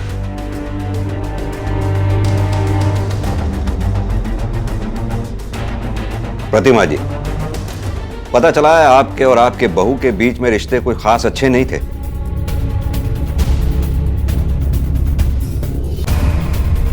पंखे नहीं, पर्दा हटा दो सर। हाँ तो प्रतिमा जी, मैं आपसे कह रहा था, हमें पता चला है कि आपके और आपके बहू के बीच रिश्ते कोई खास अच्छे नहीं थे। क्या ये बात सही है? नहीं साहब, ऐसे झूठ मत बोलिए। मैं क्यों झूठ बोलूंगा सर? इतनी परेशानियां चल रही थी घर में, कभी कभार बहस हो जाती थी हमारे बीच में, इससे ज्यादा कुछ नहीं सर। लेकिन इस हद तक नहीं होते कि कोई अपना बसा बसाया घर छोड़कर चला जाए और आत्महत्या करने की सोचने लगे। आरती ने गायब होने से पहले अपनी मां से फोन पर बात की और कहा था कि वो एक नर्क में जी रही है कि उससे अब और बर्दाश्त नहीं होता। उसके पास अपनी जान देने के सिवा कोई रास्ता नहीं। लेकिन उसने जान तो नहीं दी ना, वो गायब हो गई है। ये मामला इसीलिए तो सीरियस हो गया मिस्टर योगेश। अब वो छुट्टियां मनाने या घूमने तो गई नहीं होगी। इन बातों में 2 सूरतें हो सकती हैं, या तो आपकी बीवी किसी दूसरी जगह जान देने गई थी। ऐसा हो नहीं सकता, क्योंकि अगर ऐसा हुआ होता तो हमें पता चल चुका होता। और दूसरी सूरत ये हो सकती है कि आरती का कत्ल किया गया हो यहाँ इस घर में, और उसकी लाश को छिपाकर यहाँ से ले जाया गया हो, जिसकी वजह से ना तो उसे वॉचमैन ने देखा और ना ही किसी और ने इस घर से जाते हुए। कत्ल? कौन करेगा कत्ल? कोई भी कर सकता है। आप भी। आप झूठा इल्जाम लगा रहे हैं मुझ पर सर। वो मेरी बीवी थी सर, एक बच्चे की मां। मैं भला ऐसे क्यों करूंगा? खैर छोड़िए, आप ये बताइए कि आरती का किसी के साथ अफेयर था? किसने बताया आपको? मतलब कि था। कौन था वो? प्रतिमा जी, मैं आपसे कुछ पूछ रहा हूं, कौन था वो? आरती, बघतेस का कौन आलाय? कौन आलाय? योगेश आया है? नहीं, कोई नहीं, कोई सेल्समैन है। सेल्समैन था, मैंने भगा दिया। आप सो जाइए।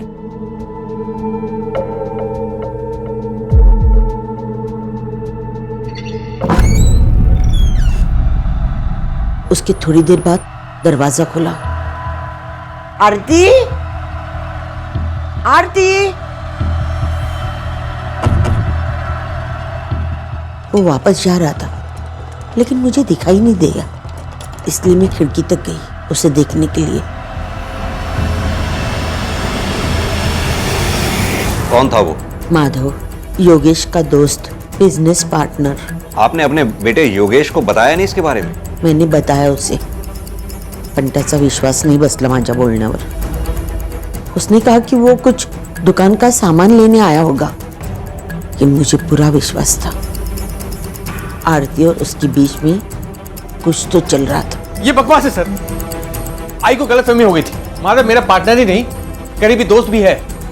वो कभी ऐसा कुछ नहीं कर सकता। ना ही आरती ऐसी लड़की है सर। कैरेक्टर सर्टिफिकेट है उन दोनों का आपके पास, और ये माधव का मिलेगा।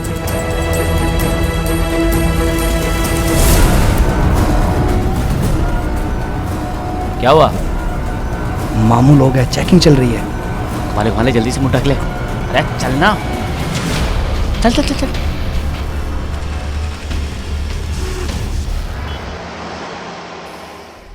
सर वो सुबह शाम पूजा का नियम बना हुआ है ना, इसलिए देर होगी। बताइए सर, क्या मदद कर सकता हूँ आपकी? माधव, जो भी हम तुमसे पूछने जा रहे हैं उसका सही सही जवाब देना। झूठ से सख्त नफरत है हमें। आरती के साथ कब से अफेयर चल रहा था तुम्हारा? क्या बात करें सर, आरती के साथ अफेयर? वो मेरी बहन जैसी है सर। और योगेश तो मेरे बचपन का दोस्त है, उसकी वाइफ के साथ। नहीं सर, किसी ने शायद आपको रॉन्ग इन्फॉर्मेशन दी है सर। हमारा तो एकदम घर जैसे ताल्लुकात है। बचपन से हम लोग एक दूसरे के घर पे आना जाना। इनफैक्ट मैंने तो कई बार योगेश की मदद की है सर। अच्छा, ऐसा क्या खास किया था तुमने? सर जब योगेश की माँ की तबीयत खराब हुई थी तो मैंने 30 लाख रुपए दिए थे सर। 30 लाख? हाँ सर। सर आरती भाभी के गायब होने की वजह आपको योगेश से ही पता चल सकती है। मतलब? सर आरती भाभी जिस दिन गायब हुई उसके एक दिन पहले उन दोनों में बहुत झगड़ा हुआ, और मैं दुकान पे ही था जब। आज तुमने हद पार कर दी आरती। नहीं, मैं बर्दाश्त नहीं कर सकता ये सब। नहीं, मैं कुछ सुनने नहीं वाला। अब जो भी बात होगी आमने सामने होगी बस। मैं घर आ रहा हूं मैं। आज इस पूरे मामले को ही मैं जड़ से खत्म कर दूंगा। हेलो, मैं आता हूं। मुझे भी सर पहली बार पता चला कि उन दोनों के बीच में कुछ ठीक नहीं चल रहा, और उसके अगले दिन आरती भाभी गायब हो गई। जब तक हम ना कहें शहर छोड़कर जाना मत। ठीक है सर।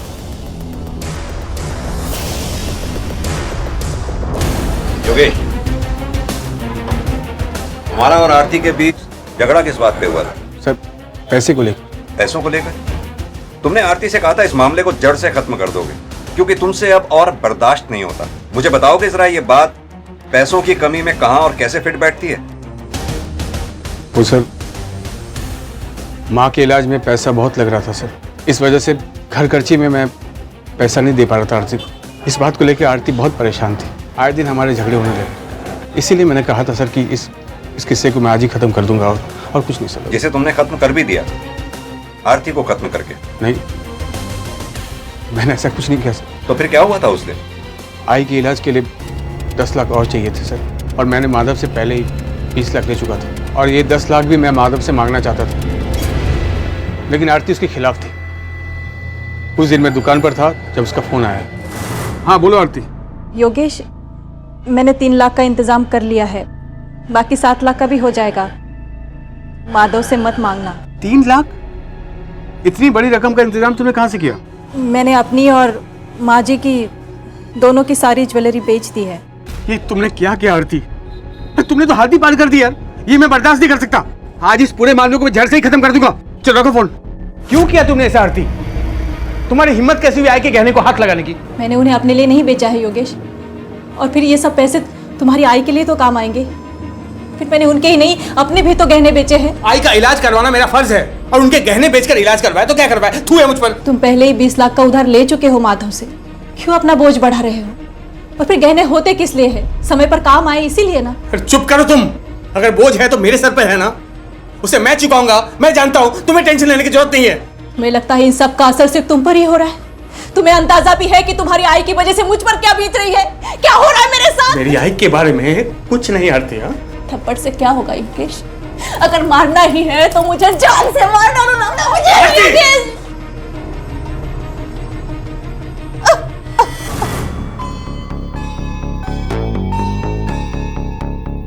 जिंदगी में पहली बार मैंने हाथ उठाया था सर आरती पर। मैं उसे मारना नहीं चाहता था, लेकिन आईसीयू में थी, पैसे का इंतजाम नहीं हो पा रहा था सर। आरती की झुंझलाहट, ये सब कुछ मैं झेल नहीं पा रहा था। ये हो क्या रहा मेरी जिंदगी में? आई अब तक नहीं मिली आपको? आ जाएगी बेटा, आज जो भूख लगी है ना, तेरे लिए कुछ मंगवाता हूं, खाना खाएगा बेटा?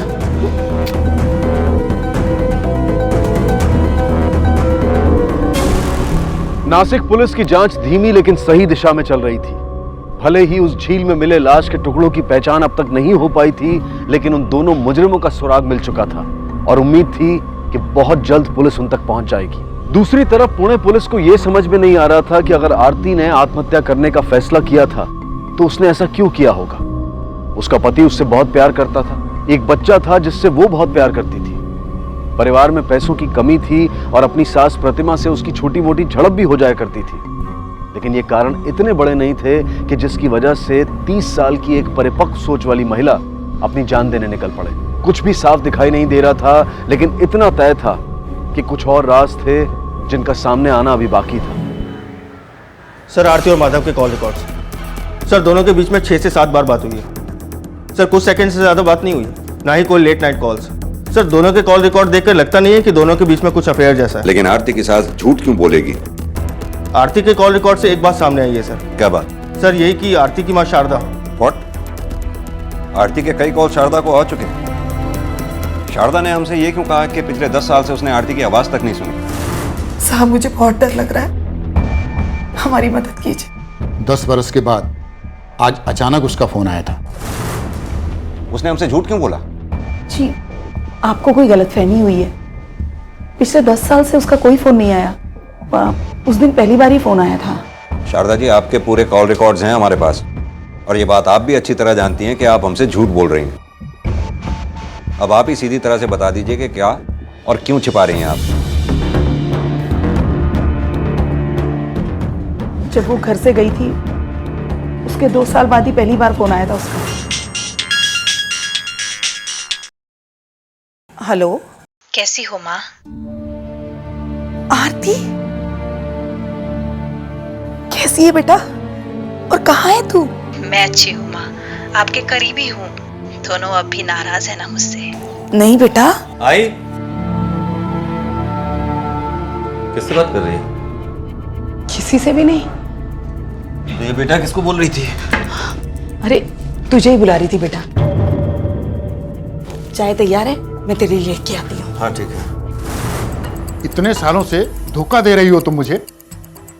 अरे, शादी के एक दिन पहले घर से भागी थी वो लड़की, पूरे समाज के सामने हमारे मुंह पर कीचड़ उछालकर, और उसके बाद भी तुमने उससे रिश्ता जोड़ा। आपका बेटा अपने आवारा दोस्त से जबरदस्ती उसकी शादी करवा रहा था और आप भी उसका साथ दे रहे थे। क्या करती? इसीलिए मैंने आपसे ये बात छुपाई कि अगर मेरे पति और मेरे बेटे को पता चल जाता तो।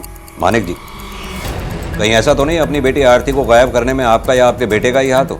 आपको पता चला हो कि आरती मुंबई में है और उसकी वजह से आपकी समाज में वही बेइज्जती का बदला लेने के लिए ही आपने उसे गायब कर दिया हो? नहीं साहब, ये क्या बात कर रहे हैं? अगर हमें उसे मारना ही होता तो क्या 10 साल तक इंतजार करते? नहीं साहब, हमने उसके साथ कुछ नहीं किया, ना मैंने और ना मेरे बेटे।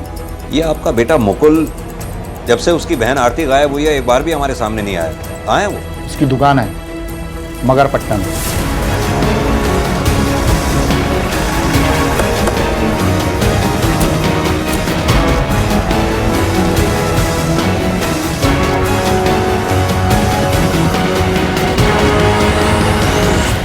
सर, मुकुल का फोन स्विच ऑफ बता रहा है, लेकिन उसका फोन हमारी आईटी टीम के रडार पर है। जैसे ही ऑन होगा हमें पता चल जाएगा सर। सर, इसके अलावा एक बात और।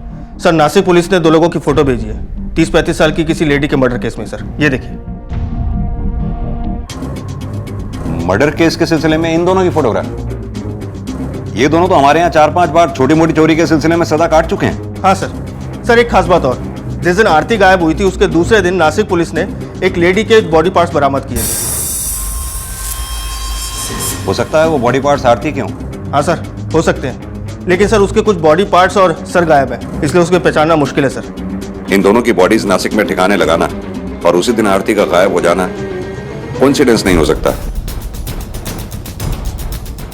एक काम करते हैं तुषार, पहले इन दोनों को उठाते हैं। Right sir.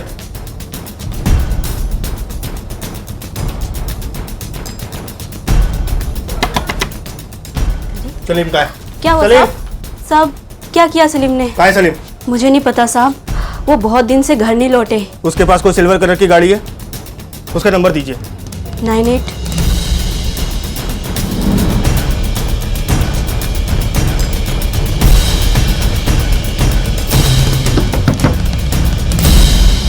राजेश का घर यही है? जी सर। तुषार, कहाँ है राजेश?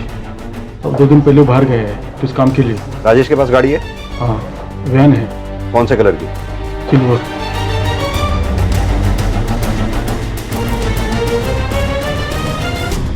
सर सलीम और राजेश दोनों गायब हैं और राजेश के पास वैसी ही सिल्वर कलर की वैन है जैसे नासिक पुलिस ने हमें इन्फॉर्मेशन दी थी।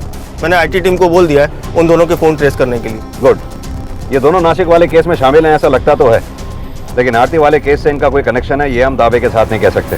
एक काम करो तुषार, अपने सोर्सेज से कहो ये मुकुल के बारे में पता करवाएं, क्योंकि फिलहाल हमारा मेन सस्पेक्ट आरती का भाई मुकुल ही है। Okay sir. आरती का अपना सगा भाई मुकुल वो शख्स था जिसके डर की वजह से आरती की मां ने पूरे 10 साल तक किसी को भनक तक नहीं लगने दी कि आरती और उनके बीच टूटे हुए रिश्तों के तार फिर से जुड़ चुके हैं, उनके बीच बातचीत होती है। इसके अलावा मुकुल के ही डर से उन्होंने आरती के उस सुसाइड वाले फोन कॉल के बारे में भी किसी को नहीं बताया था, क्योंकि 10 साल का लंबा अरसा गुजर जाने के बाद भी मुकुल और उसके पिता ने आरती को माफ नहीं किया था। दूसरी तरफ नासिक में जिन 2 मुजरिमों ने आरती की लाश के टुकड़े करके उन्हें छिपाने की कोशिश की थी वो भी पुणे के ही थे।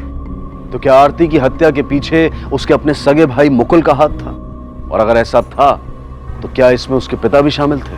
बहरहाल जैसे जैसे ये मामला आगे बढ़ता जा रहा था पहले से भी कहीं ज्यादा मुश्किल होता जा रहा था, पुणे पुलिस के लिए भी और नासिक पुलिस के लिए भी। सर सलीम की बीवी के कॉल रिकॉर्ड्स। सर इसके कॉल रिकॉर्ड्स में तो कुछ नहीं मिला, लेकिन राजेश के पिताजी को नासिक से कॉल किया गया था, वो भी एक पीसीओ से। एक काम करो, नासिक पुलिस से को पता करें। Right sir. क्या इन दोनों को देखा? जी साहब, ये दोनों कल रात को यहाँ आए थे साहब, और कहीं फोन भी किया था। क्या दोनों गाड़ी से आए थे? वो नहीं साहब, ये दोनों पैदल ही आए थे। काफी दारू पी रखी थी। दारू पी रखी थी? हाँ साहब। क्या आसपास कोई दारू की दुकान है? हाँ जो साहब, तिकड़े। तिकड़े? हाँ।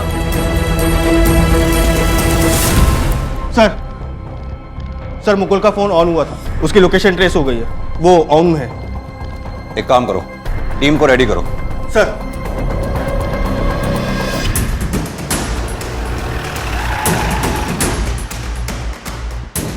तुषार, सर बच के ना निकलने पाए, होशियार है ना? ओके सर, आओ। तुम मेरे साथ आओ।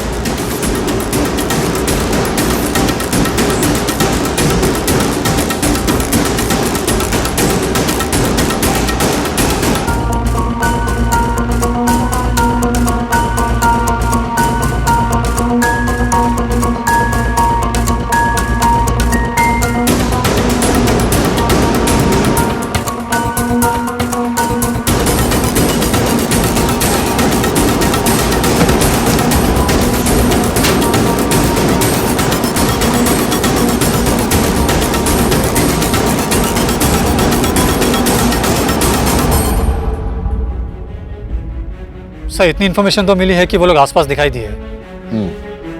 वो दोनों पेशेवर मुजरिम हैं, उन्हें अंदाजा हो गया है कि हम लोग उनके पीछे हैं। राजेश ने अपने बाप को इस पीसीओ से कॉल किया था, इसका मतलब इस पीसीओ तक वो चलते आया था। लेकिन सर इतने बड़े पॉश एरिया में हम उन्हें ढूंढेंगे कैसे?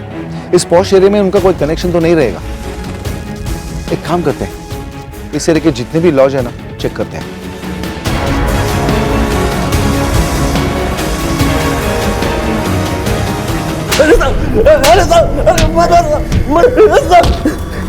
बोल, काय तेरी बहन आरती मार डाला ना उसे? काय म्हणतात साहब, काय को मारूंगा उसे? बहन थी मेरी। अरे मारा तो तू उसको 10 साल से देखा भी नहीं मैंने। अच्छा, बड़ा शर्मीला है तू, हमको देख के इसलिए भागा था? नहीं साहब, मेरे को लगा कि आप लोगों को तो बाल मिल जाएगा, उसका भी काल निकाल लेते हो। मेरे दारू के भट्टे का पता न लग जाए आप लोगों को, इसलिए मैं भाग रहा था, और कोई बात नहीं है साहब। अच्छा, हमारे तेरे दुकान पे पहुंचने के पहले तू फरार कैसे हो गया? किसने बताया तुझे कि हम पहुंचने वाले हैं? साहब बाबा का कॉल आया था साहब। हेलो हेलो मुकुल, पुलिस वाले आ रहे हैं तुम्हारे पास आरती के बारे में पूछताछ करने। क्या?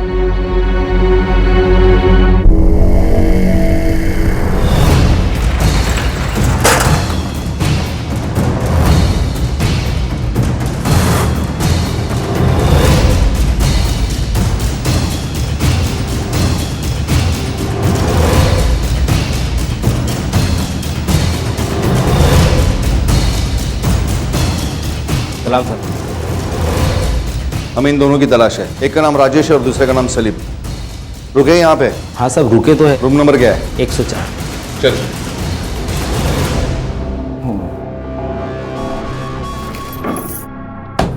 कौन है रे? साहब आपका ऑर्डर। आधा घंटा पहले ऑर्डर बोला, अभी लेके आया। आता हूँ, बाद में मेरे को खिलाना। अरे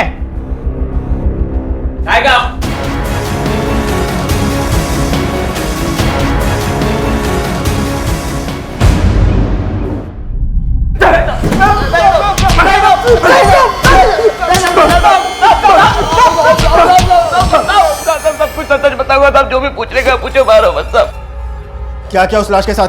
कहाँ हैं बाकी के टुकड़े? नहीं बताओगे, ऐसे नहीं बताओगे।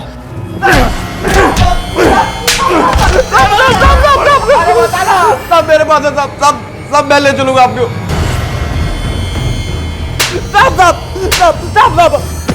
क्या दुश्मनी थी तेरी? अब बोल बोल। साहब हमारी कोई दुश्मनी थी उससे साहब। खुदा का तो हम लोग ने उसको नहीं मारा था। आपको तो खाली उसकी लाश को ठिकाने लगाने का कॉन्ट्रैक्ट मिला था। किसने दिया था लाश ठिकाने लगाने का कॉन्ट्रैक्ट? बोल। माधव ने साहब, माधव ने।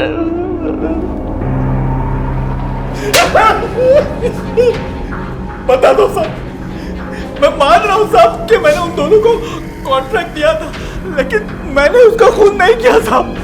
देख माधव, ये मैं अपने एक्सपीरियंस के साथ कह सकता हूं कि दूसरा थप्पड़ तू बर्दाश्त नहीं कर पाएगा, इसलिए सब सच सच बता दे, तूने आरती का मर्डर क्यों किया? मैं सच बोल रहा हूँ साहब, मैंने आरती को नहीं मारा साहब। मेरी कार की डिक्की में आरती की लाश थी।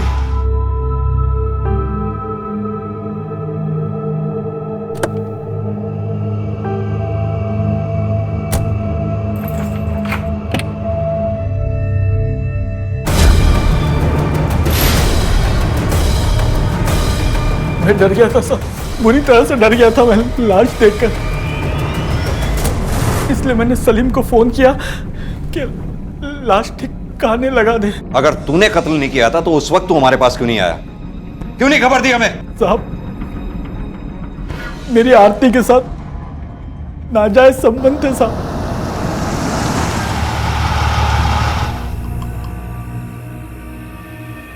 क्या हुआ माधव भैया, हम यहाँ पर क्यों रुके हैं? भैया सॉरी आरती, मैंने कभी तुम्हें उस नजर से देखा नहीं। क्या कह रहे हैं आप? मैं आपको भैया बुलाती हूँ। अगर सैया बुलाऊंगी तो क्या सैया हो जाऊंगा? तो भैया कैसे हुआ? क्या बकवास कर रहे हैं आप? ये सब योगेश को बताऊंगी। लॉक है, लॉक, यहाँ से लॉक। ठीक है बताओ, जाओ योगेश को, मैं भी जाऊंगा, बोलूंगा लाओ मेरे 30 लाख रुपए। कहाँ से देगा? है ही नहीं उसके पास। फिर दुकान में हिस्सा देना पड़ेगा, तुम्हारा घर भी ले लूंगा मैं, सड़क पर आ जाओगी तुम, और तुम्हारा बच्चा भी। अरे अपने बच्चे के लिए इतना नहीं कर सकती? अगर अभी तुम यहाँ से गई ना तो याद रखना आरती, कल पूरा परिवार तुम्हारा सड़क पर होगा। तुम्हारी सासू माँ, तुम्हारा बच्चा, तुम्हारा पति, सब सड़क पे होंगे, याद रखना। अरे मान जाओ ना यार, एक टाइम की तो बात है। क्या मतलब? ठीक है तो हाँ, मैं भी वही सोच रहा था। You are very intelligent girl, कभी कभी कंप्रोमाइज करना पड़ता है। आरती अपनी मर्जी से मेरे साथ रिश्ता नहीं बनाया था, मैंने उसके साथ जबरदस्ती की थी साहब। लेकिन वो पहली बार आखिरी बार नहीं था। तू आरती के घर भी गया था, योगेश की गैर हाजिरी में गया था ना? हाँ, हाँ, हाँ, हाँ।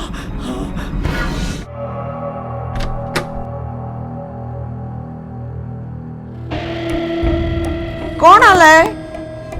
योगेश आया है? नहीं नहीं, कोई नहीं, कोई सेल्समैन है।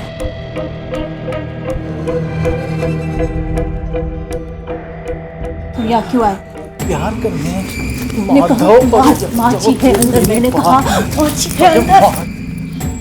छोड़ मुझे। अच्छा, मार्केट में एक पिक्चर आई है आरती और माधव की।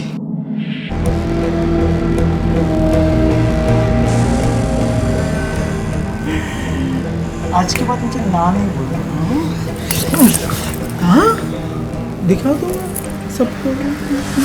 योगेश सर, योगेश ने उसे मारा होगा। सर, आरती की पोस्टमार्टम रिपोर्ट। सर, इसमें लिखा है कि उसका मर्डर नहीं हुआ, बल्कि उसने सुसाइड किया है। व्हाट? सुसाइड? हाँ सर, वो भी फांसी लगाकर, तकरीबन 12 बजे के आसपास। सर, उस वक्त योगेश और माधव दुकान पर थे। Are you sure? 100% सर, मैंने उनकी मोबाइल लोकेशन चेक की है और आसपास के लोगों से पूछताछ भी की। वो दुकान पर ही थे सर। आई पानी पी ले। देख तू,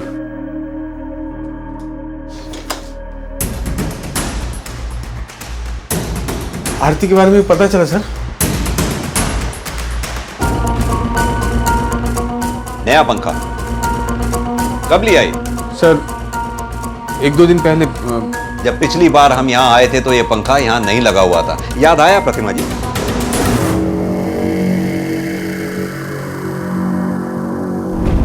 पंखे नहीं, पर्दा हटा दो सर। वो हमारा पंखा कुछ ठीक से काम नहीं कर रहा था तो हमने तो रिपेयर करा लेते। तुम्हारे हाथ और हालात तो वैसे भी बहुत तंग थे। वो बात ही है सर। आप लोग योगेश, हमें आरती की लाश बरामद हो चुकी है। उसका पोस्टमार्टम हो चुका है, जिसमें साफ साफ लिखा है कि उसकी हत्या नहीं हुई थी, उसने सुसाइड किया था। रिपोर्ट में अगर कोई बात नहीं लिखी तो वो ये कि उसने यहां इस जगह इस पंखे से लटक कर अपनी जान दी थी, है ना? हाँ कि ना? बोलो।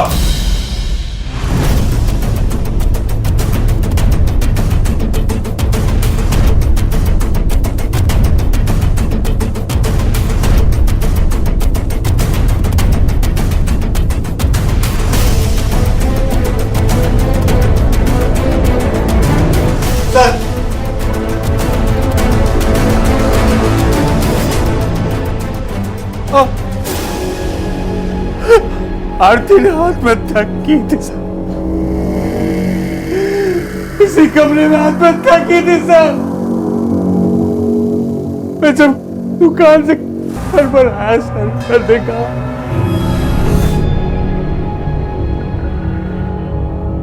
मेरे इस लेटर को मेरा बयान समझ आ जाए। कई बार जिंदगी इतनी डरावनी हो जाती है कि मौत का डर दिल से निकल जाता है। मेरे साथ भी ऐसे ही हुआ है। मैं अपनी जान देने जा रही हूँ। कहीं आरती को आत्महत्या के लिए उकसाने के जुर्म में उन्हें सजा ना हो जाए।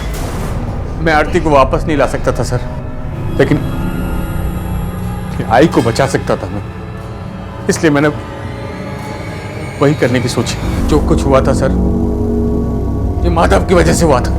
उसे माफ नहीं कर सकता था मैं सर, इसलिए। हाँ, 1 मिनट रुक। हाँ हाँ, रुक, आ रहा हूँ। हाँ,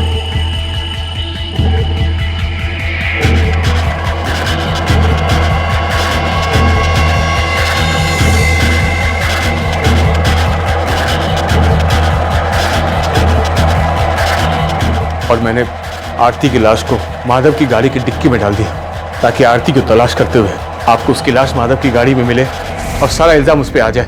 लेकिन ऐसा हुआ नहीं, क्योंकि झूठ के रोशनदानों से सच की रोशनी कभी अंदर नहीं आती। योगेश, तुम्हें और तुम्हारी मां प्रतिमा को हमें गिरफ्तार करना होगा। आरती ने हालात से हार मान लेने की गलती की और इसकी इस एक गलती से गलतियों का पूरा सिलसिला शुरू हो गया। आरती और योगेश अलग इंसान थे, लेकिन दोनों ने जो गलती की वो एक थी, और वो ये कि दोनों ने हालात से लड़ने की बजाय उससे भागने की कोशिश की, जिसकी वजह से आरती को अपनी जिंदगी से हाथ धोना पड़ा और योगेश को जेल की सजा भुगतने के लिए मजबूर होना पड़ा। एक भरा पूरा परिवार उजड़ गया, बर्बाद हो गया। हम मानते हैं कि हालात से लड़ना, उन्हें बदलना आसान नहीं होता, लेकिन यही सही और एकमात्र तरीका है अपने जीवन को जीने का, उसे फिर से खूबसूरत बनाने का। इसी विचार के साथ अब मैं अनूप सोनी आपसे विदा लेता हूं। फिर मुलाकात होगी अगले एपिसोड में एक और चौंका देने वाले केस के साथ। तब तक अपना और अपने परिवार का ख्याल रखें और देखते रहें क्राइम पेट्रोल डायल 100। सबक एक सीख हम सबको। इस तरह के और भी एपिसोड देखने के लिए हमारे चैनल को सब्सक्राइब करें और बेल आइकन दबाना ना भूलें।